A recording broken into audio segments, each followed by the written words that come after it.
இன்று உங்கள் சிந்தனையை தூண்டக்கூடிய ஒரு நல்ல தலைப்பை நான் வழங்கி இருக்கிறேன். இந்த மண்ணில் இலக்கிய உணர்வை மேம்படுத்த வேண்டும் என்பதற்காகத்தான் ஒவ்வொரு ஆண்டும் வாணியம்பாடி முத்தமிழ் மன்றம் இந்த பணியை ஒரு தவமாக ஏற்று நடத்தி கொண்டிருக்கிறது. இலக்கியம் என்பது என்ன? ஒரு நெறி சார்ந்த இலக்கை நோக்கி நம் அனைவரையும் இட்டு செல்லக்கூடியது இலக்கியமாக இருக்கும். இந்த இலக்கியத்திற்கென்று நோக்கம் இருக்கிறதா? நிச்சயமாக இருக்கிறது. தத்துவம் வேறு, இலக்கியம் வேறு.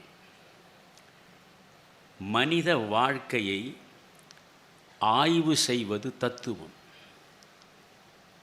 மனிதன் எப்படி வாழ்கிறான் என்பதை சொல்வதும், எப்படி ரசனையோடு அவன் வாழ வேண்டும் என்பதை எடுத்துரைப்பதும், அவனுடைய வாழ்வையும் அவனுடைய ரசனையையும் மேம்படுத்துவதுமாக இருப்பதுதான் இலக்கியம்.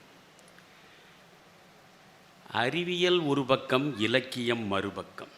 நம்மில் பலருக்கு இதிலே இடர்பாடு இருக்கிறது. கம்பராமாயணத்தை கையிலே வைத்துக்கொண்டு இது ஆரிய திராவிட போர் என்றெல்லாம் பேசக்கூடிய அறிவாளிகள் இருக்கிறார்கள். இலக்கியத்தை இதயத்தால் பார்க்க வேண்டும், வரலாற்றை அறிவாலே அணுக வேண்டும். வரலாறு வேறு, இலக்கியம் வேறு. இலக்கியத்தின் இரகசியமே உண்மைதான். தத்துவத்திற்கு நீங்கள் நேரடியாக பொருள் கண்டால் தத்துவம் என்றால் என்ன? உண்மை. நேற்று ஒன்றாகவும் இன்று ஒன்றாகவும் நாளை ஒன்றாகவும் நிறம் மாறிக்கொண்டே இருந்தால் அதற்கு பெயர் உண்மை இல்லை. என்றும் ஒன்றாக இருப்பதனாலே தான் அது உண்மை. ட்ரூத் இஸ் காட் என்று சொல்கிறோம். மகாத்மா காந்தி மாற்றி போடுவதற்கு முன்பு இந்த மண்ணில் காட் இஸ் ட்ரூத் என்று சொன்னார்கள். கடவுள் உண்மையானவர் என்று சொன்னார்கள். காந்தி தான் அதை புரட்டி போட்டார். காட் இஸ் ட்ரூத் என்று சொல்லாதீர்கள், ட்ரூத் இஸ் காட் என்று சொல்லுங்கள். உண்மைதான் கடவுள். உண்மை எப்படி கடவுளாகும்? நான் மீண்டும் சொல்கிறேன், நேற்று ஒன்றாகவும் இன்று ஒன்றாகவும் நாளை ஒன்றாகவும் நிறம் மாறிக்கொண்டே இருந்தால் அதற்கு பெயர் உண்மை இல்லை. உண்மை என்றும் ஒன்றாக இருக்கும். கடவுளும் என்றும் நிறம் மாறாமல் ஒன்றாகவே இருப்பான். நேற்று ஒரு நிலையிலும் இன்று ஒரு நிலையிலும் நாளை ஒரு நிலையிலும் மாறி காட்சி அளித்தால் அவன் கடவுளே இல்லை. எனவே கடவுள் என்றால் நிலைத்த தன்மை கொண்டது, உண்மை என்பதும் நிலையானது. எனவே உண்மை கடவுள் வேறு வேறு அல்ல, இரண்டும் ஒன்று என்று சிந்தித்தது தான் இந்த மண். இலக்கியம் என்றால் ஒரு பக்கம், நீங்கள் அறிவியல் என்பது இன்னொரு பக்கம். நான் ஏற்கனவே சொன்னேன், நீங்கள் அறிவை கொண்டு இலக்கியத்திடம் வரக்கூடாது. இதயத்தை கொண்டு ரசிப்பதற்காக இலக்கியத்திடம் நீங்கள் வர வேண்டும். நீங்கள் தெரிந்ததை வைத்துக்கொண்டு அறிவியல் பக்கம் போகக்கூடாது. தெரியாததை வைத்துக்கொண்டு இலக்கியம் பக்கம் வரக்கூடாது. நான் சொல்வது உங்களுக்கு புரியும் என்று நினைக்கிறேன். ஏற்கனவே தெரிந்த ஒன்றை வைத்துக்கொண்டு நீங்கள் அறிவியலில் போய் எதையும் தேட முடியாது. தெரியாததை தேடுவதற்குத்தான் அறிவியல். எனவே தெரிந்த ஒன்றை நீங்கள் வைத்துக்கொண்டு அறிவியல் பக்கம் செல்லக்கூடாது என்பது எவ்வளவு உண்மையோ அதுபோன்றுதான் தெரியாததை வைத்துக்கொண்டு இலக்கியம் பக்கம் செல்லக்கூடாது. உங்களுக்கு தெரியாததை சொல்வதல்ல இலக்கியம், உங்களுக்கு தெரிந்ததைத்தான் அது சொல்கிறது. நீங்கள் வாழும் வாழ்க்கையை சொல்கிறது. ஜெயங்கொண்டான் என்று ஒரு கவிஞர் ஒரு புது கவிதை எழுதியிருப்பார். தாயிடம் மகன் பேசுவது போல ஒரு நல்ல கவிதை. அது புது கவிதை தான். அம்மா, நான் குழந்தையாக இருக்கும்போது அன்று நீ சொன்ன கதைகளில் வந்த கால் முள்ளை எடுத்துவிடச் சொன்ன கானகத்து சிங்கங்களை இன்று வரை நான் கண்டதே இல்லை அம்மா. எனக்கு நீ கதை சொல்லியிருக்கிறாய். எப்படிப்பட்ட கதைகளை நீ சொல்லியிருக்கிறாய்? கானகத்திலே ஒரு சிங்கம் இருந்தது. அந்த சிங்கம் ஓடி வந்த பொழுது அதன் கால்களில் முள் தைத்து விட்டது.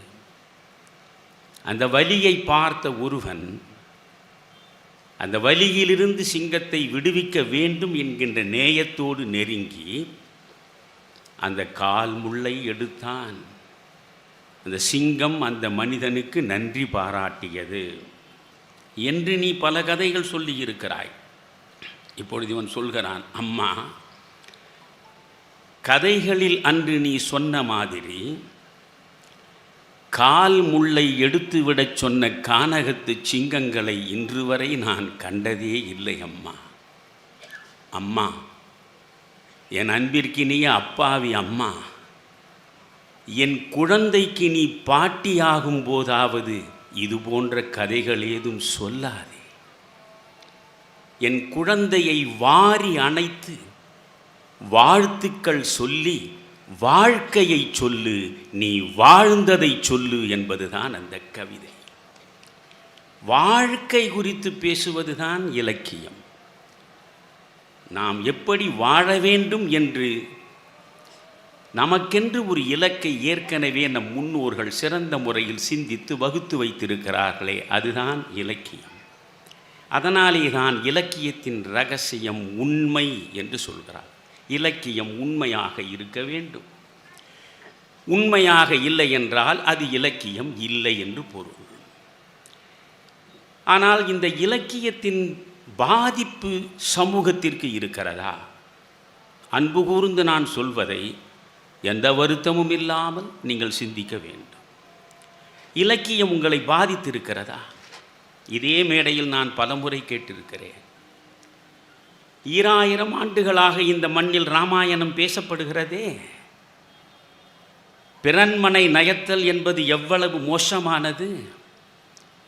முக்கோடி வாழ்நாளும் முயன்றுடைய பெருந்தவமும் எக்கோடி யாராலும் வெலப்படா எனக் கொடுத்த வரமும் ஏனை திக்கோடும் செருக்கடந்த புயவலியும் கொண்ட தசமுகனாக ராவணன் இருந்தாலும் மாற்றான் மனைவியின் மீது மையலுற்ற ஒரு காரணத்தினாலே வாரணம் பொருதமார்பும் வரையினை எடுத்த தோளும் நாரத முனிவர்க்கேற்ப நயம்பட உரைத்த நாவும் தாரணி மவுலிபத்தும் சங்கரன் கொடுத்த வாளும் வீரமும் களத்தே போட்டு வெறுங்கையே மீண்டு போனான் என்று கம்பன் பாடுகிறானே.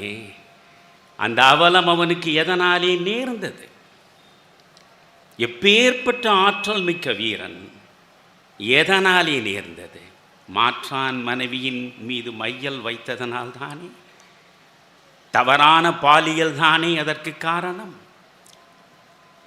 2000 ஆண்டுகளாக ராமாயணம் படிக்கிறோம்.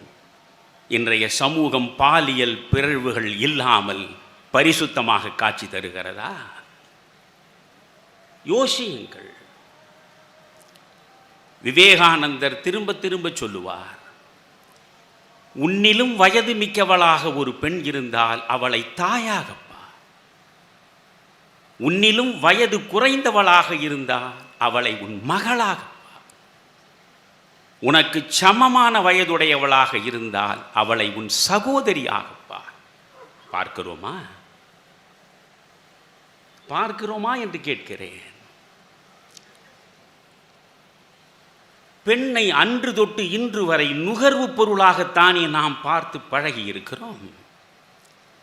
ஒரு கன்சியூமர் ப்ராடக்ட், நுகர்வு பொருள், ஆணாதிக்கத்தின் மூலம் வந்து சேர்ந்த அவலம். ஒரு பெண் கவிஞர் சங்கரி எழுதியிருக்கிற அந்த கவிதைக்குள்ளே எவ்வளவு வலியும் வேதனையும் ஆழ புதைந்து கிடக்கிறது தெரியுமா உங்களுக்கு? அந்த பெண் கவிஞர் எழுதிய கவிதையை சொல்கிறேன். எனக்கு முகமில்லை, இதயமில்லை, ஆன்மாவும் இல்லை. எனக்கு முகமில்லை, இதயமில்லை, ஆன்மாவும் இல்லை. அவர்கள் பார்வையில் 2 மார்புகள், நீண்ட கூந்தல், சிறிய இடை, பருத்த தொடை, இவை மட்டுமே காட்சியளிக்கின்றன. சமையல் செய்தல், படுக்கை விரித்தல், பிள்ளை பெறுதல், பணிந்து நடத்தல், இவைதான் எனக்கான கடமைகள். கற்பு என்றும் பெய்யென பெய்யும் மழை என்றும் கதைக்கும் மனிதர்கள் அனைவரின் கண்களும் நோக்குவது என் உடலைத்தான். கணவன்மார் தொட்டு கடைக்காரன் வரையில் இதுதான் வழக்கம் என்று பாடுகிறாள். யோசியுங்கள். அப்படியென்றால் இலக்கியம் எந்த பாதிப்பை உங்களுக்கு கொடுத்தது? இலக்கியத்தின் பக்கம் எவ்வளவு பேர் வருகிறோம்? இவ்வளவு தூரம் சிரமப்பட்டு ஆண்டு முழுவதும் இதற்காகவே ஒரு யாகம் நடத்துவது போல, ஒரு வேள்வி இயற்றுவது போல, ஒரு தவம் புரிவது போல, இங்கே இவர்கள் முத்தமிழ் மன்றம் உங்களை கூட்டி நல்லறிவை, நல்ல சிந்தனையை, நல்லொழுக்கத்தை வளர்த்தெடுக்க வேண்டும் என்று நினைக்கிற பொழுது வாணியம்பாடியே வந்து குழும்பி விடுகிறதா என்ன? நல்லனவற்றை காது கொடுத்து கேட்பதற்கும் நாம் தயாராக இல்லை, நல்லனவற்றை படிப்பதற்கும் நாம் தயாராக இல்லை. நமக்கு வேண்டியதெல்லாம் வெற்று பொழுதுபோக்குதான். பொழுது போக வேண்டும். கனமான வாசிப்பையே காதலிப்பவர்கள் இன்று கிடையாது. நீங்களே பாருங்கள். நான் கல்லூரியில் படித்த பொழுது வார இதழ்களில் பார்த்தால் நல்ல எழுத்தாளர்கள் தொடர்கதை எழுதினார்கள். ஒரு வருடம், 1.5 வருடம், பொன்னியின் செல்வனை போல 3-4 வருடம் தொடர்கதை எழுதினார்கள். அதையும் வாரந்தோறும் படித்தார்கள். காலநடையில் தொடர்கதை வாசிப்பு நின்று விட்டது. சிறுகதை படிக்க தொடங்கினார்கள். இப்பொழுது சிறுகதை வாசிப்பும் நின்று விட்டது. துணுக்கு படிக்க தொடங்கிவிட்டோம். அப்படி என்றால் கொஞ்சம் கொஞ்சமாக நாம் நம்முடைய தரத்தை இழந்து கொண்டிருக்கிறோமே தவிர, நாம் மேலும் மேலும் அங்குலம் அங்குலமாக நம் வாழ்வை உன்னதம் நோக்கி உயர்த்தி கொண்டிருக்கிறோமா?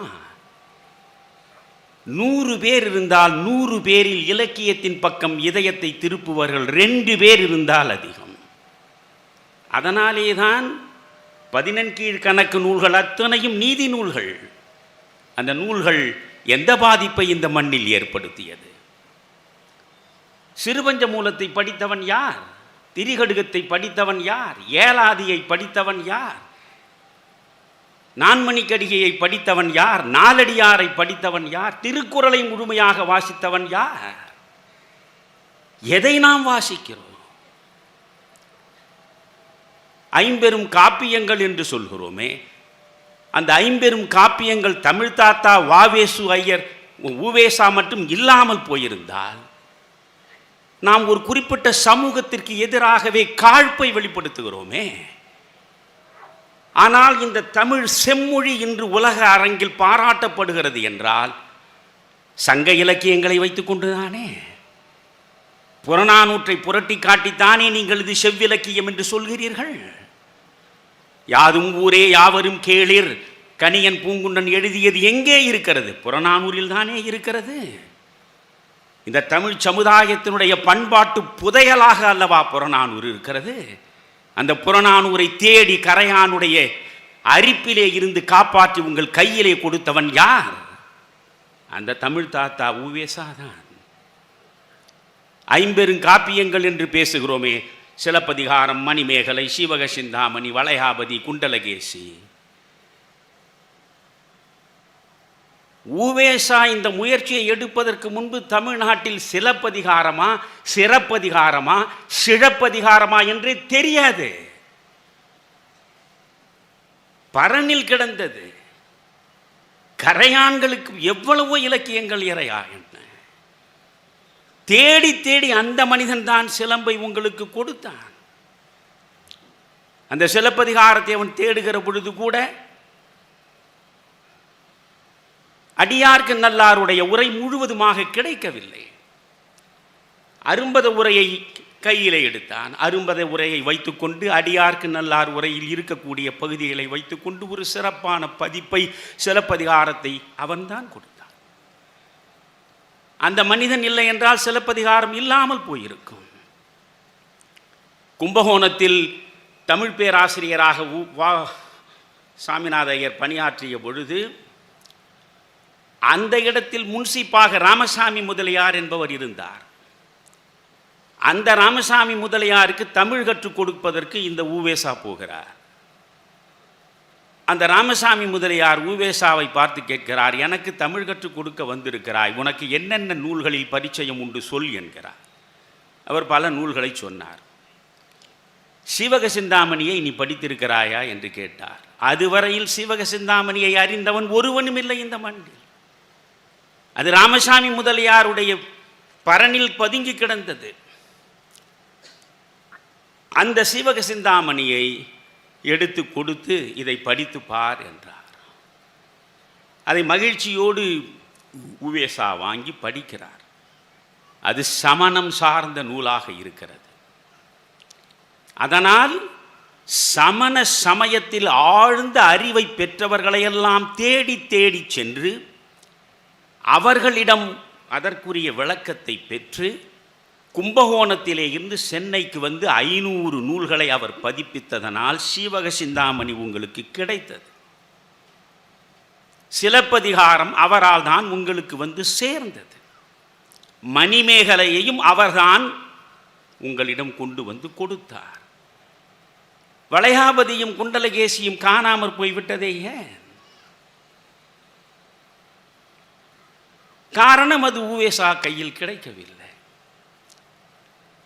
அப்படி என்றால் இலக்கியத்தின் பக்கம் நாம் மிகப்பெரிய அளவுக்கு ஈடுபாடு கொள்ளவில்லை. அன்றைக்கு படித்தவர்கள் எண்ணிக்கை மிக மிக குறைவாக இருந்தது.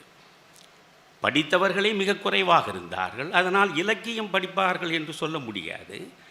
இந்த நிலையில் உவேசா போன்றவர்கள், சீவை தாமோதரம் பிள்ளை, இப்படி வரிசையாக நான் இந்த தமிழுக்கு நூல்களை எல்லாம் தேடி தேடி கொடுத்து இதை வாழ வைத்தார்களே, அவர்களை பற்றி பேசுவதென்றால் அதற்கே ஒரு தனி உரை நமக்கு தேவை.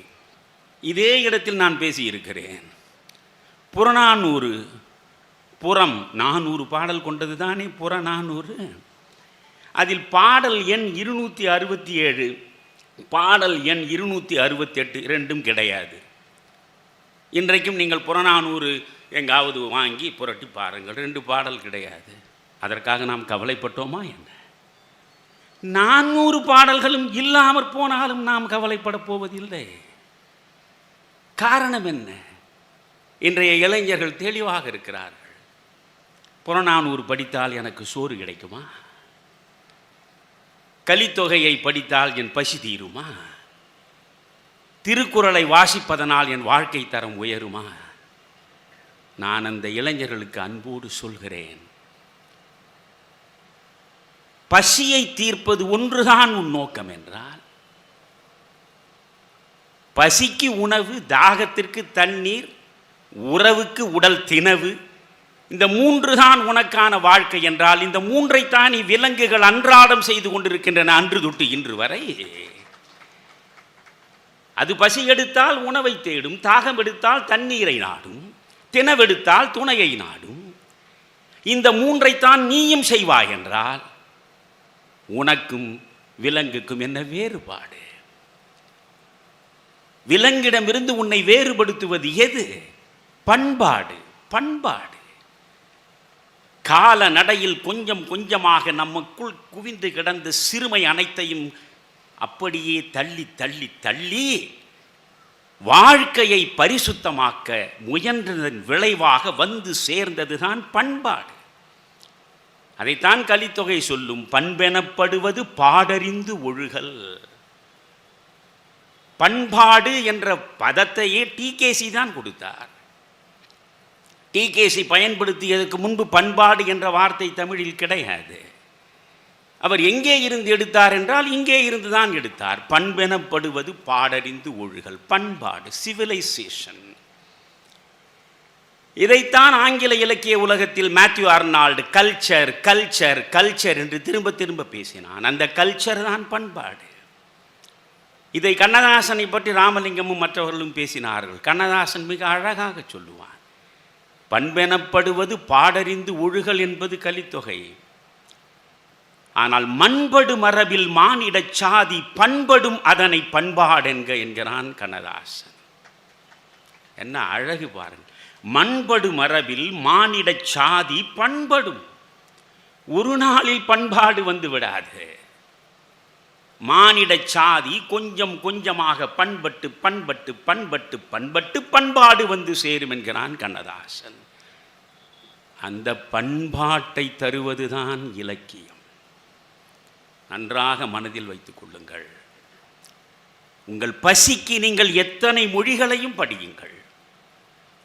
ஆனால் இந்த மண் காலம் காலமாக வளர்த்தெடுத்து கொடுத்திருக்கக்கூடிய பண்பாட்டு பாரம்பரிய பெருமைகளை பின்பற்றி உங்கள் வாழ்வை மகத்துவம் மிக்கதாக மாற்றிக்கொள்ள வேண்டும் என்றால் நீங்கள் தமிழ் படியுங்கள்.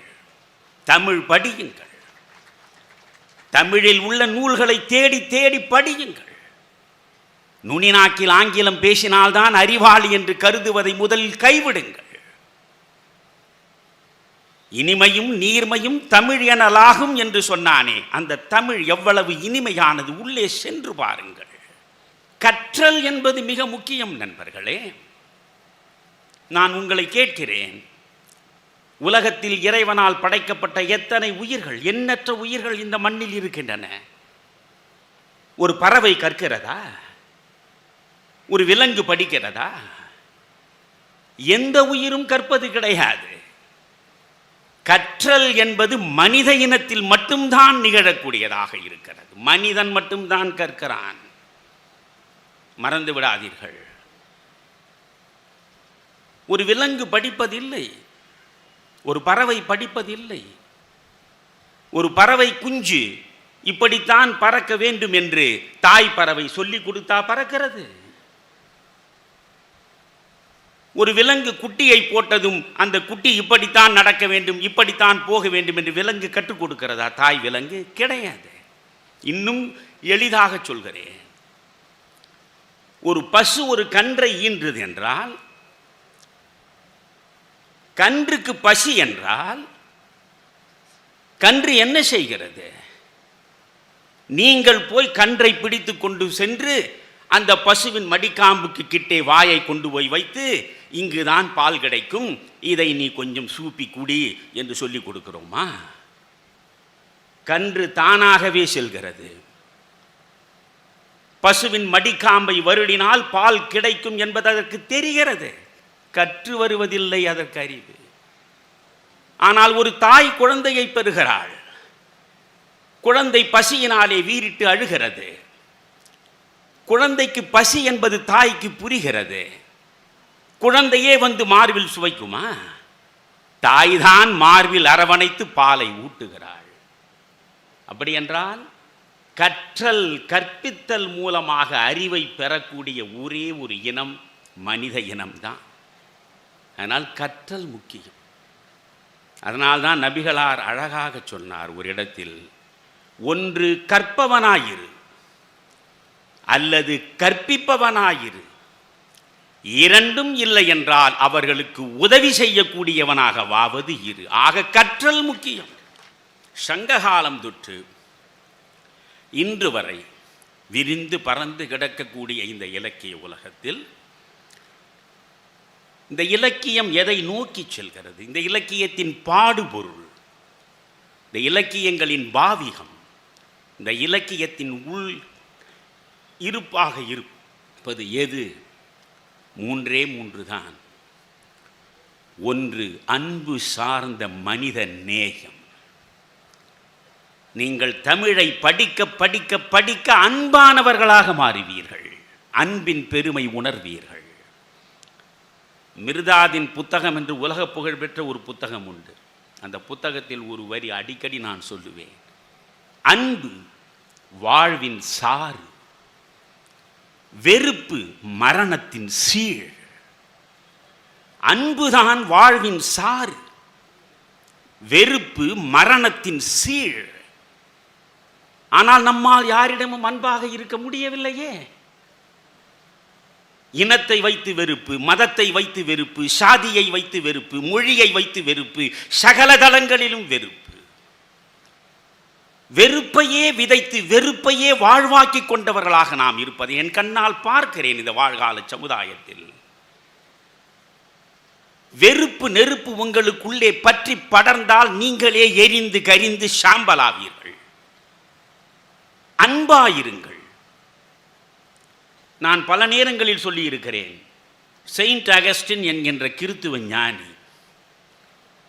கிறித்துவ சமயத்தை பரப்புவதையே தன் வாழ்வியலாக கொண்டவர். அந்த செயின்ட் அகஸ்டினை ஒரு பாமரன் பார்க்கிறார். பைபிள், விவிலியம் இதை முழுவதுமாக வாசிக்க என்னால் முடியவில்லை. எனக்கு அவ்வளவு அறிவும் இல்லை. ஆனால் ஒரு கிறித்துவனாக நான் பைபிளின் சாரத்தை பருக விரும்புகிறேன். கர்த்தருடைய செய்திகளில் ஒரு சாரமாக இறக்கி ஒற்றை வரியில் கர்த்தர் என்ன சொன்னார் என்பதை எனக்கு சொல்லுங்கள் என்றார். செயின்ட் அகஸ்டின் சிரித்தபடி சொன்னார், ஒற்றை வரியில் தானே சொல்ல வேண்டும். அன்பாயிரு, அன்பாயிரு. நான் அடிக்கடி சொல்வேன், அன்போடிரு என்று சொல்வது வேறு, அன்பாயிரு என்று சொல்வது வேறு. ஒற்றுமையாக இருங்கள் என்பது வேறு, ஒருமையாக இருங்கள் என்பது வேறு. நீங்கள் ஒற்றுமையாக இருக்கிற பொழுது ஏதோ ஒரு நோக்கத்திற்காக ஒன்றுபடுகிறீர்கள். ஆனால் உங்கள் தனித்துவத்தை, உங்கள் அடையாளத்தை நீங்கள் ஒருபோதும் இழப்பதில்லை. ஒற்றுமை களத்தில் ஒருமை உணர்வு என்று வந்துவிட்டால் அங்கே மொழி இல்லை, அங்கே ஆண் பெண் பேதம் இல்லை, அங்கே மதம் இல்லை, சாதி இல்லை. எவையெல்லாம் பிளவு சக்திகளோ, பிளவு சக்திகள் அத்தனையும் காணாமல் கண்மூடிவிடும். ஒருமை உணர்வு. அதனாலேதான் வள்ளலார் சொன்னார், ஒத்தாரும் உயர்ந்தாரும் தாழ்ந்தாரும் எவரும் ஒருமை உளராகி உலகியல் நடத்த வேண்டும். எவ்வளவு அழகாக சொல்கிறார் பாருங்கள். நீ பணம் படைத்தவன், நானும் பணம் படைத்தவன், இருவரும் ஒத்தவர்கள், ஒத்தாரும். நீ அறிவில் பெரியவன், நான் அறிவில் குறைந்தவன், உயர்ந்தாரும் தாழ்ந்தாரும், ஒத்தாரும் உயர்ந்தாரும் தாழ்ந்தாரும் யாராயினும் ஒருமை உளராகி உலகியல் நடத்துங்கள் என்கிறார். ஒருமை என்பதுதான். அன்போடு இரு என்று சொன்னால் உங்களுடைய பல்வேறு நல்ல பண்புகளில் அன்பும் ஒன்றாக இருக்கும். அன்பாயிரு என்று சொன்னால் உங்கள் இதயம் முழுவதும் தேடி தேடி தேடி பார்த்தாலும் அன்பை தவிர வேறு எதுவுமே இருக்க வாய்ப்பில்லை. நீங்களே அன்பின் வடிவமாக மாறிவிடுவீர்கள். அதனாலே தான் ராமாயணத்தில் குகன் பாத்திரம் அவன் அன்பு பாத்திரம். அதனாலே தான் குகனை ஆழ்வார் என்கிறார். ஆழ்வார்களில் குகனை கொண்டு போய் சேர்க்கிறான். ஆழ்ந்து நேசிப்பவன் தான் ஆழ்வார். இறைவனிடம் இருதயத்தை முழுவதுமாக கொடுத்து ஆழ்ந்து நேசிப்பவன் எவனோ அவன் ஆழ்வார். எனவே அன்பாக இருப்பது என்பது மிக முக்கியம். வெறுப்பை நாம் தவிர்க்க வேண்டும். இலக்கியத்தை படிப்பது போதாது. ராமாயணம் படிக்கிறோம், புலனடக்கம் வந்துவிட்டதா? மகாபாரதம் படிக்கிறோம், வரப்பு தகராறு நின்று விட்டதா? 2 அடி கூடுதலாக இருந்தால் சொத்து பிரிக்கிற பொழுது சுப்ரீம் கோர்ட் வரை போகிறவன் இன்றைக்கும் இருக்கிறானே. பிறகென்ன மகாபாரதம்? எந்த பெண்ணையும் காம பார்வையோடு பார்ப்பது என்று நீங்கள் புறப்பட்டு விட்டால் பிறகென்ன ராமாயணம்? திருக்குறள் என்பது என்ன? முழுமையான அற இலக்கியம் தானே. நான் பேசுகின்ற சில இடங்களில் அந்த நிகழ்ச்சி ஏற்பாளர்கள் ரொம்ப பெருமிதத்தோடு ஒரு பிள்ளையை மேடைக்கு அழைத்து கொண்டு வருவார்கள். ஐயா, இந்த பிள்ளைக்கு 1330 குறட்பாக்களும் அத்துபடி. கேட்டு பாருங்கள். அன்புடைமை என்று ஒரு அதிகாரம் சொல்லுங்கள், உடனே அன்பின் வழியது உயர்நிலை என்று ஆரம்பித்து விடும். ஒழுக்கமுடைமை என்று சொல்லுங்கள், அடக்கமுடைமை என்று சொல்லுங்கள், அறிவுடைமை என்று சொல்லுங்கள், பண்புடைமை என்று சொல்லுங்கள், நானுடைமை என்று சொல்லுங்கள். திருக்குறள் எந்த அதிகாரத்தையும் சொல்லுங்கள், அப்படியே 10 குறட்பாக்களையும் சொல்லிவிட்டு ஒரு அதிகாரத்தை சொல்லி அதில் 10 குறளையும் நீ சொல்லு, ஐயா கேட்கட்டும். அந்த குழந்தை 10 குறளையும் சொன்னது.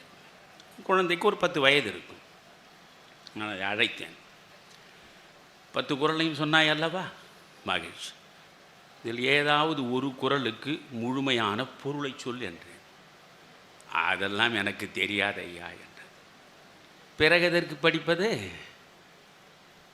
1330 குறட்பாக்களை மனப்பாடம் செய்வதனால் நீ மனிதனாக முடியுமா?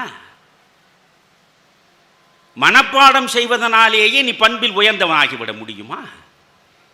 நான் சொல்கிறேன், 1330 குறட்பாக்களில் 1329 குறட்பாக்களை கொண்டு போய் குப்பை கூடையில் போட்டுவிடு. குப்பை கூடையில் ஒழுக்கம் விழுப்பம் தரலான், ஒழுக்கம் உயிரினும் ஓம்பப்படும். ஒரு குறள் படி, ஒரே ஒரு குறள் படி. ஒழுக்கத்தோடு வாழ்வது தானடா உண்மையான வாழ்வு. ஒருபோதும் ஒழுக்கம் பெறலாகாது. சின்னஞ்சிறு குழந்தையாக இருக்கிற பொழுதே அந்த இருதயத்திற்குள்ளே இந்த விதையை கொண்டு போய் விதைத்து விருட்சமாக்க முயலுங்கள். ஒரு குறள் படி. மீண்டும் விவேகானந்தரையே சொல்கிறேன், அலமாரி முழுவதும் 1000 புத்தகங்களை அடுக்கி வைத்து அவற்றையெல்லாம் படிக்கிறேன் என்று சொல்லாதே. மிகச்சிறந்த புத்தகம் ஒன்றை தேர்ந்தெடு. அந்த புத்தகத்தில் 5 வாக்கியங்களை படி. அந்த 5 வாக்கியங்களோடு நீ வாழ பழகு. நீ அறிவில் சிறந்தவனாக மாறுவாய் என்கிறார். அதுதான் முக்கியம். ஒரு இடத்தில் அவரே சொல்கிறார், you take of an idea, you take of an idea, make it your life, you think of it, you dream of it என்கிறார். ஒரே ஒரு இலக்கை நீ முதலில் தேர்ந்தெடு உன் வாழ்வில். You take of an idea, ஒரு கருத்தை கையிலே எடு. மேக் இட் யுவர் லைஃப், அதுதான் உன் வாழ்க்கை என்று முடிவெடு. திங்க் ஆஃப் இட், அதையே நினை. ட்ரீம் ஆஃப் இட், அதையே கனவு காண். நீ உயர்வடைவதை தடுக்க இந்த உலகத்தில் ஒரு சக்தியாலும் முடியாது. அதைத்தான் நான் சொல்ல. ஒரு குறள் படி. நல்லதை திரும்பி பார்ப்பதில்லை என்று சத்தியமே செய்துவிட்ட சமூகத்தில் நான் இப்பொழுது பேசிக்கொண்டிருக்கிறேன். எனக்கு நன்றாக தெரியும். 18 வயதில் நான் பேசத் தொடங்கினேன். 75 வயது முடிந்து விட்டது. 57 ஆண்டுகளில் என் அறிவை மட்டும் நான் பயன்படுத்தி என் வாழ்வை வளப்படுத்த வேண்டும் என்று கருதி இருந்தால் நான் இருக்கின்ற உயரமே வேறு. நான் உள்ளே நுழைகிற பொழுதே அத்தனை பேரும் எழுந்து கரவொலி எழுப்பியிருப்பீர்கள். ஆஹா, வானத்திலே இருந்து தேவர் வந்து விட்டார். ஒன்று பெரிய பதவியில் இருக்க வேண்டும், அல்லது எதை செய்தாவது பணத்தை பெற வேண்டும். நீ கள்ளச்சாராயம் காய்ச்சி கோடி கோடியாக வைத்திருக்கிறாயா, நீ பெரிய ஆள். எப்படியோ நீ வளைந்து நெளிந்து குனிந்து ஏவல் கூவலாக இருந்து ஒரு இடத்தை பிடித்து மேலே வந்துவிடு. அதற்கு பிறகு பார் நீ உன்னை சுற்றி எத்தனை பேர் என்று. ஆனால் அதற்காக என் அறிவை நான் ஒருபோதும் அடகு வைக்கவில்லை. அது வாழ்க்கை இல்லை என்கிற தெளிவு எனக்கு பிள்ளை பருவத்திலிருந்தே இருக்கிறது. அதல்ல வாழ்வு, அதல்ல வாழ்வு. பணமும் பதவியும் உங்களுக்கு இந்த உலகத்தில் பெருமையை கொடுக்கலாம். நபிகளார், நான் நபிகளாருடைய வாழ்க்கை வரலாற்றை படிக்கிற பொழுதெல்லாம் கண்ணீர் விட்டு நெகிழ்ந்திருக்கிறேன். எனக்கு எல்லா மதமும் ஒன்றுதான். அரபு நாடுகள் அனைத்தும் அண்ணல் நபிகளாருடைய ஆட்சியின் கீழ் வந்து விடுகிறது. இன்றைக்கு ஒரு அரசு இருக்கிறது என்றால் டிவிஷன் ஆஃப் பவர். ஒன்று எக்ஸிக்யூட்டிவ், இன்னொன்று லெஜிஸ்லேச்சர், இன்னொன்று ஜுடிஷியரி. நீதி நிர்வாகம் ஒரு பக்கம், நிர்வாகம் ஒரு பக்கம், சட்டம் இயற்றுவது ஒரு பக்கம் என்று 3 பிரிவுகளாக இருக்கின்றனவே. நபிகளார் காலத்தில் அனைத்துக்கும் அவரே தலைவர். சட்டத்திற்கும் அவர்தான் தலைவர், ஆட்சிக்கும் அவர்தான் தலைவர், நீதிக்கும் அவர்தான் தலைவர். சுற்றி இருந்த அரபு நாடுகள் அனைத்துக்கும் அவர்தான் தலைவர், ஆட்சியாளர். அவர் ஈச்சமர இலைகள் கொண்ட ஒரு அறை, அந்த அறையில் ஈச்சமர படுக்கையில் அவர் படுத்து கிடக்கிறார். நபிகளாருக்கு பிறகு இரண்டாவது கலீஃபாவாக வந்தவர் உமர் போய் நபிகளாரை பார்க்கிறார். உமர் வந்ததை பார்த்ததும் நபிகளார் எழுந்து உட்காருகிறார். ஈச்சம்பாயில் படுத்திருந்ததனால் முதுகு முழுவதும் வரி வரியாக இருக்கிறது. அதை பார்த்துவிட்டு உமர் கண்ணீர் விடுகிறார். நபிகளாரே, ஒரு சின்னஞ்சிறிய சிற்றரசுக்கு ஆட்சியாளனாக இருப்பவன் கூட எவ்வளவு வசதி வாய்ப்புகளோடு வாழ்க்கையை நடத்துகிறான். இவ்வளவு பெரிய பேரரசினுடைய ஆட்சியாளர், நீங்கள் ஏன் இப்படி இந்த ஈச்சம்பாயில் படுத்து கிடக்க வேண்டும்? இந்த அளவுக்கு உங்களுக்கு எளிமையும் ஏழ்மையும் தேவையா என்றார். அப்பொழுது நபிகளார் சொல்கிறார், நீ சொன்னாயே ஒரு சின்னஞ்சிறிய மணற்பரப்புக்கு அதிபதியாக இருந்தாலும் 1000 சுகங்களை அனுபவிக்கிறான் என்று. அவன் இம்மையில் கிடைக்கக்கூடிய இத்தனை சுகங்களை அனுபவிப்பான், மறுமையில் அவனுக்கு எந்த சுகமும் கிடைக்காது. ஆனால் ஏழ்மையாகவும் எளிமையாகவும் எவன் தன்னை வாழ்வதற்கு பழக்கிக் கொள்கிறானோ அவன்தான் ஆண்டவனுக்கு நெருக்கமாகி விடுகிறான். இந்த பிறவியிலும் சரி, அடுத்த பிறவியிலும் சரி, அவன்தான் ஆண்டவனின் அன்புக்குரியவனாகிறான். அதை நான் படித்திருக்கிறேன், எனக்கு அது புரிகிறது, உங்களுக்கும் புரிய வேண்டும் என்கிறேன். இப்பொழுது நீங்கள் திருக்குறளை எடுத்துக்கொள்ளுங்கள். நாம் பிள்ளைகளிடம் அந்த குறளை கேட்டால், கற்க கசடர கற்பவை கற்றபின் நிற்க அதற்கு தக, இப்படித்தான் சொல்லி கொடுத்துருக்கிறோம். கற்க கசடர கற்பவை கற்றபின் நிற்க அதற்கு தக. வள்ளுவன் அங்கேயே செத்து விடுகிறான். பதம் பதமாக பிரித்து பிரித்து பார்த்தால் தான் வள்ளுவனை நீங்கள் காண முடியும். அதனாலே தான் பாரதி மனம் நொந்து ஒரு இடத்தில் சொன்னான், அணிசை காவியம் 1000 கற்கினும் ஆழ்ந்திருக்கும் கவி உளம் காண்கிறார். நீ எத்தனை படித்தென்ன? இந்த படைப்பை படைத்தவன் எந்த நோக்கத்தோடு கொடுத்தான் என்பதை நீ அறியாமலேயே படிப்பதனால் ஒரு பயனும் இல்லை என்று புலம்புகிறான் பாரதி. இப்படி இந்த குறளையே நீங்கள் பாருங்கள். முதலில் அவன் என்ன சொல்கிறான்? குழந்தைக்கு நீங்கள் எப்படி சொல்லிக் கொடுக்க வேண்டும்? நீங்கள் எத்தனை மணிக்கு எனக்கு கொடுத்தீங்க? 6:10. எனக்கு ஒன்றும் இல்லை, பேசி பேசி அழுத்து போனவன் நான். மிக விரைவாக விட்டால் உடல் நலத்தோடு நான் வீடு திரும்புவேன். அதாவது வள்ளுவன் என்ன சொல்கிறான்? கற்க. அங்கேயே நீங்கள் நிறுத்தணும். குழந்தையிடம் சொல்லும்போது கற்க, படி, கற்க வேண்டும். ஏன் கற்க வேண்டும்? அதுதான் முதலில் சொன்னேன். கற்றல் என்பது மனித இனத்திற்கு மட்டும்தான். கற்றால் தான் நீ மனிதன். எந்த விலங்கும் எந்த பறவையும் கற்பது கிடையாது. எனவே கற்றல் அனுபவம் என்பது மனிதர்களுக்கு மட்டும்தான். நீ மனிதனாக இருக்க வேண்டும் இல்லையா? விலங்காக இழிந்து விடலாகாது. அதனால் நீ மனிதனாக இருக்க வேண்டும் என்றால் கற்க. அதுதான் ஃபர்ஸ்ட் குவாலிஃபிகேஷன். முதல் தகுதியே மனிதனாக இருப்பதற்கு எது? கற்பது. அதனால்தான் கற்றவனுக்கு கண் இருக்கிறது, கல்லாதவனுக்கு புண் இருக்கிறது என்கிறான் வள்ளுவன். கற்க. அதற்கு பிறகு கசடு அற. கசடு என்றால் குற்றம். கல்வி எதற்காக? நான் திரும்ப திரும்ப சொல்கிறேன். நீங்கள் அத்தனை பேர் உங்கள் பிள்ளைகள் நன்றாக படிக்க வேண்டும் என்று போகாத கோவில் இல்லை, செலவழிக்காத பணம் இல்லை, காணாத கனவில்லை, செய்யாத தவம் இல்லை. நம் பிள்ளை நன்றாக படிக்க வேண்டும். எதற்கு?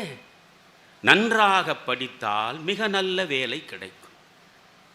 மிக நல்ல வேலை என்பதற்கு அடையாளம் என்ன?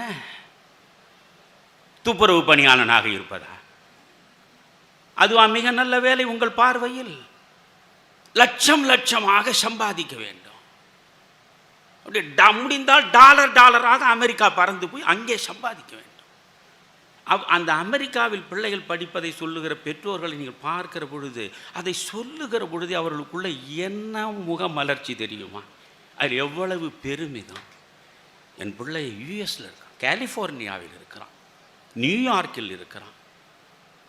ஆனால் அந்த பிள்ளை அங்கே இருப்பதனால் கடைசியில் உங்களுக்கு முதியோர் இல்லம் தான் இருக்க போகிறது என்பதை நீங்கள் மறந்து விடுகிறீர்கள். அவன் அங்கே இருப்பான், நீங்கள் இருக்க இடமில்லாமல் முதியோர் இல்லம் தேடி நடப்பீர்கள். சரி, போகட்டும். நன்றாக படிக்க வேண்டும். ஏன்? நன்றாக சம்பாதிக்க வேண்டும். நன்றாக சம்பாதிப்பது எதற்காக? நன்றாக வாழ வேண்டும். நன்றாக வாழ்வது என்றால் என்ன? உலகில் எத்தனை இன்பங்கள் இருக்கின்றனவோ அனைத்தையும் பட்டியல் போட்டு ஒவ்வொன்றாக அனுபவித்து விட்டு ஒரு நாள் செத்துவிட வேண்டும். இதுதானே நன்றாக வாழ்வது நீங்கள் நினைப்பது? ஆனால் படிப்பு எதற்கு? நான் ஒரே வரியில் சொல்கிறேன். கல்வியின் பயன் அறிவு, அறிவின் பயன் பண்பாடு. எதற்காக நீ படிக்கிறாய்? அறிவை பெறுவதற்காக படிக்கிறாய். எதற்கு உனக்கு அறிவு? பண்பாடு பராமரிப்பதற்காக, பண்பாடு செழுமையுறுவதற்காக, பண்பாட்டின்படி உன் வாழ்க்கை நடப்பதற்காக தானடா உனக்கு அறிவு. எது சரி, எது தவறு, எது நன்மை, எது தீமை என்று பகுத்து அறியக்கூடிய அறிவை ஆண்டவன் உனக்கு வழங்கி இருக்கிறானே, அந்த அறிவை நீ பெறுவது எதற்காக? பண்பாடு காப்பதற்காக. கற்க கசடு அற. அங்கே அடுத்துதான் நீங்கள் பார்க்கணும். கற்பவை கற்றபின் என்கிறான். எல்லாத்தையும் படிக்கக்கூடாது. கையில் கிடைத்தது எல்லாம் படிக்கக்கூடாது. காரணம், நம்முடைய ஆயுள் மிக மிக குறைவு.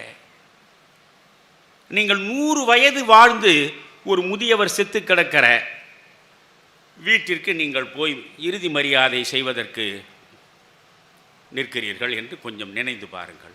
சுற்றி இருக்கக்கூடிய அத்துணை பேரும் சிரித்து பேசிக்கொண்டே இருப்பார்கள். ஒருவர் கூட அழமாட்டார். அங்கே பிணம் இருக்கும். ஒரு பக்கம் ஒருவர் தேநீர் அருந்தி கொண்டிருப்பார். 4 பேர் ஊர் கதைகளை பேசிக் கொண்டிருப்பார்கள். எந்த வருத்தமும் இல்லை. காரணம் என்ன? அவர் 100 வயது வாழ்ந்து விட்டார். நிறைவாழ்வு வாழ்ந்து விட்டார். 100 வயது வாழ்ந்தார் என்றால் என்ன பொருள்? ஒரு ஆண்டுக்கு 365 நாட்கள். 100 வயது வாழ்ந்தால் 36,500 நாள் மண்ணுக்கு மேலே இருந்திருக்கிறார். 36,500 நாளுக்கு பிறகு மண்ணுக்கு உள்ளே தான் போக போகிறார். அதற்கு மேல் இங்கே இருப்பதற்கு இடம் இல்லை. எனவே இந்த வாழ்வை எப்படி நாம் சரியாக பயன்படுத்தி வாழ்வது என்பதுதானே முக்கியம். கற்க கசடு அற கற்பவை கற்றபின். எதை கற்க வேண்டும்? அதை கற்க வேண்டும். சிறந்ததை கற்க வேண்டும். சிறந்ததை கற்று என்ன செய்ய வேண்டும்? நிற்க அதற்கு தக. ராமாயணம் படித்தாயா? புலனடக்கத்தோடு இருந்தால் நீ ராமாயணம் படித்ததற்கு பொருள். மகாபாரதம் படித்தாயா? மறந்தும் அண்ணனோடு எந்த தகராறிலும் ஈடுபடுவதில்லை. அண்ணன் தம்பி சண்டை வந்தால் இரத்த ஆறுதான் ஓடும் என்பதைத்தானே மகாபாரதம் சொல்கிறது. அதை புரிந்து படித்தாயா? அதனால்தான் எப்படி படிப்பது என்பதில் கூட இப்பொழுது நான் பேசுகிறேன்.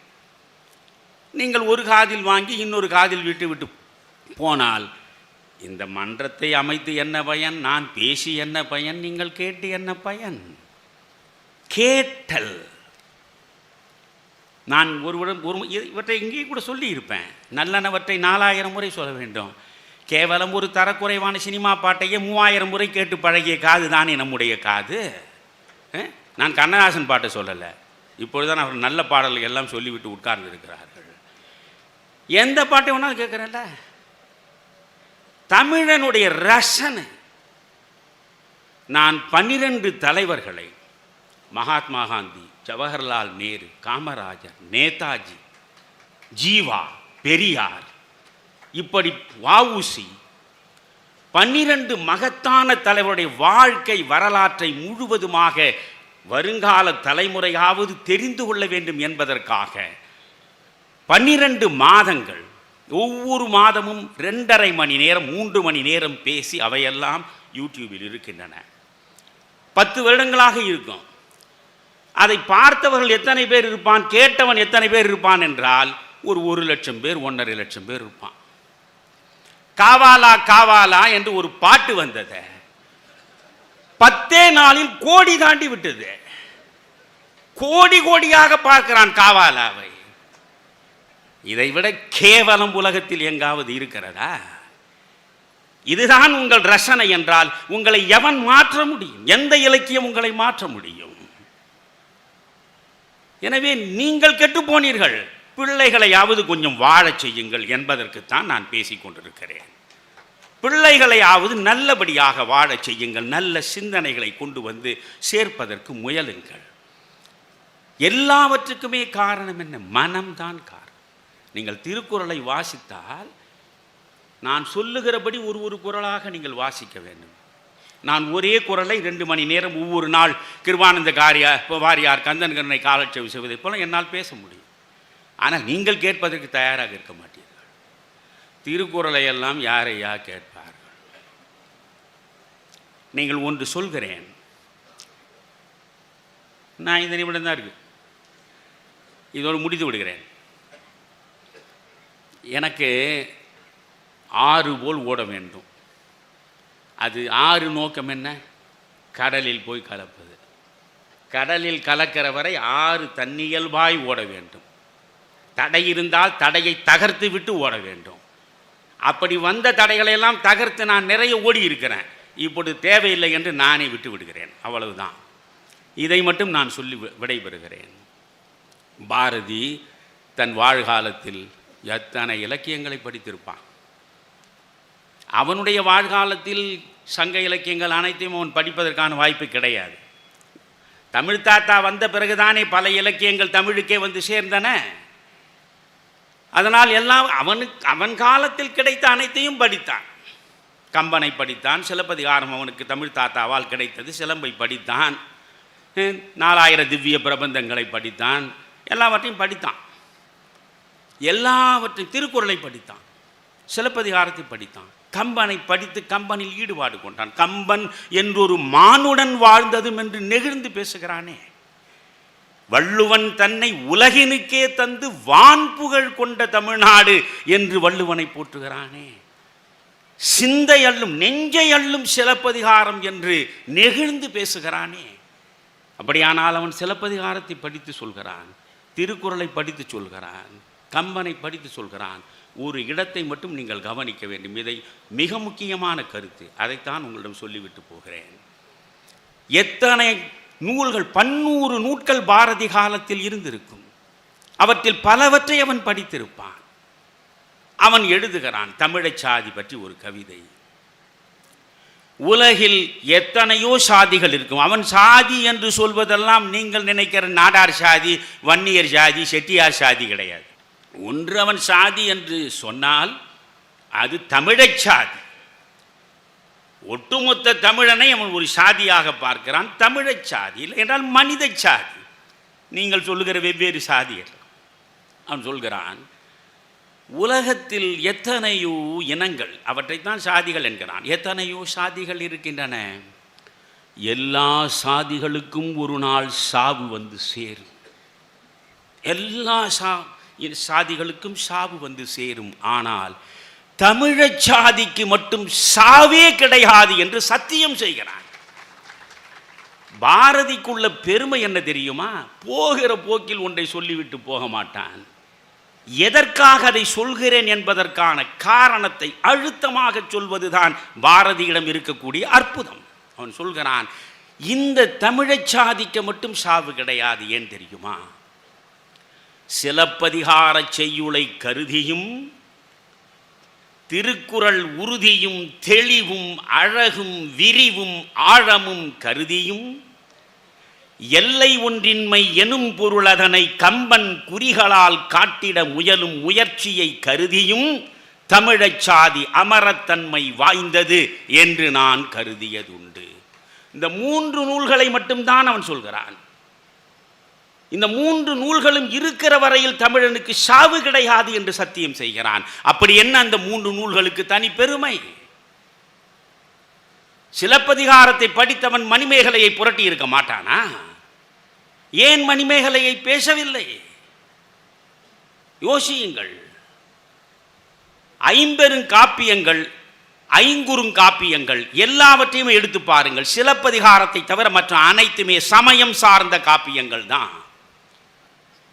ஒவ்வொரு சமயத்தையும் தூக்கி நிறுத்துவதற்காக பிற சமயங்களை தாக்குகிற நோக்கத்தில் படைக்கப்பட்டவை தான். மணிமேகலையை புரட்டுங்கள், புத்த மதத்தை உயரத்திலே தூக்கும், மற்ற மதங்களை கீழே தாக்கும். ஆனால் சிலப்பதிகாரம் படியுங்கள், இளங்கோவடிகள் சமணனா இல்லையா என்ற ஆராய்ச்சி நமக்கு தேவையில்லை. கவுந்தியடிகள் பாத்திரத்தை அவன் உயரமாக கொண்டு போய் நிறுத்துகிற பொழுதே அவன் சமணனாகத்தான் இருக்க வேண்டும் என்று ஒரு பக்கம் பேசுவார்கள். சமணனாக இருப்பவன் உருவ வழிபாடு செய்ய மாட்டான், ஆனால் கண்ணகி வழிபாடையே அவன் நடத்துகிறான். சிலப்பதிகாரத்தில் கடைசியில் கண்ணகி வரமே தருகிறாள். வரம் தருகாதையில் அவன் எந்த மதம் என்று இனங்காட்டவே இல்லை. சிலப்பதிகாரத்தை நீங்கள் படித்தால் சைவமா போற்றப்படும், வைணவமா போற்றப்படும், சமணமா போற்றப்படும், பௌத்தமா போற்றப்படும். எல்லா சமயங்களையும் நேசிக்கிற, சமயங்களுக்கு இடையே இணக்கத்தை கொண்டு வந்து சேர்க்கிற காப்பியமாக சிலப்பதிகாரத்தை அவன் பார்த்தான். அதனால் அதை கையில் எடுத்தான். சிலப்பதிகார செய்யுளை கருதியும் திருக்குறள் உறுதியும் தெளிவும் அழகும் விரிவும் ஆழமும் கருதியும் என்கிறான். திருக்குறளை பார்த்தால் கிறித்துவர்கள் கூட திருக்குறள் வள்ளுவன் கிறித்துவன் என்று சொல்கிறார்கள். இஸ்லாமியர்கள் கூட சொல்கிறார்கள். மண்ணில் வந்த கடைசி இறை தூதர் நபிகளார். ஆனால் அதற்கு முன்பு லட்சக்கணக்கான இறை தூதர்கள் இந்த மண்ணில் இறங்கி இருக்கிறார்கள். உலகத்தின் எந்தெந்த நிலப்பரப்பில் நல்ல செய்திகளை எல்லாம் யார் யார் வழங்கினார்களோ அவர்களையெல்லாம் இறை தூதர்களாகத்தான் இஸ்லாம் பார்க்கிறது என்று சொல்கிறது. அப்படி என்றால் வள்ளுவனை கூட அவர்கள் ஒரு இறை தூதராக பார்க்கலாம். கிறித்துவர்கள் அதற்கு நூலே எழுதியிருக்கிறார்கள், அவன் கிறித்துவன் தான் என்று சொல்வதற்கு. சமணர்கள் இதை வைத்துக்கொண்டு என் குணத்தான் என்ற ஒரு வார்த்தையை அதை வைத்துக்கொண்டு அவன் சமணன் தான் சொல்ல. ஆதி பகவன் அவன் சமணன் தான். மலர்மிசை ஏகினான், இல்லை இல்லை அவன் பௌத்தன் தான், இல்லை அவன் வைணவன் தான். அனைத்து சமயங்களும் என்னுடையது என்னுடையது என்று ஏற்றுக்கொள்ளக்கூடியதாக திருவள்ளுவன் திருக்குறளை படித்திருக்கிறான். நீங்கள் ஜியு போப் திருக்குறளுக்கு அவர் எந்த அளவுக்கு அவர் சமயத்தை பரப்புவதற்கு இந்த மண்ணுக்கு வந்தவர். தமிழ் கற்று தமிழ் மூலமாக அந்த மொழியோடு சேர்ந்து சென்றால் நெஞ்சுக்கு நெருக்கமாக போகலாம், நெருக்கமாக சென்று அனைவரையும் தன் பக்கம் ஈர்க்கலாம் என்பதற்காக படிக்கிறார். ஆனால் படித்தவர் தன் மனதை அதிலே இழக்கிறார். அந்த ஜியு போப் சொல்கிறார், கடவுள் இந்த திருக்குறளை பற்றி இந்த ஒன்றை புரிந்து கொள்ளுங்க. நான் எப்பொழுதும் கனமான விஷயங்களை தான் பேசுவேன். ஜியு போப் சொல்லுகிறார், The religion of Thiruvalluvar is a standing puzzle என்கிறார். Religion of Thiruvalluvar is a standing puzzle. Thiruvalluvan எந்த மதத்தை சார்ந்தவன் என்பது புரியாத புதிராக இருக்கிறது என்கிறார். அடுத்த வரிதான் அழகு. அவர் சொல்கிறார், He bases morality upon theology என்கிறார். He bases morality upon theology. சமய கருத்தை விட, ஒரு சமய தத்துவத்தை விட திருவள்ளுவன் தூக்கலாக நம்மிடம் கொண்டு வந்து சேர்ப்பது மொராலிட்டி, ஒழுக்கம், அறம். அதுதான் முக்கியம். அறத்தை கடவுளாக வைத்தவன் அவன். அதனாலே தான் நீங்கள் பாயிரம் பார்த்தால் அரண் வலியுறுத்தல் இருக்கும். அதற்குள்ளே நான் போனால் நிறைய சொல்ல வேண்டியிருக்கும். நிறைவாக சொல்கிறேன். நீங்கள் முதல் கடவுள் வார்த்தை பாருங்கள்.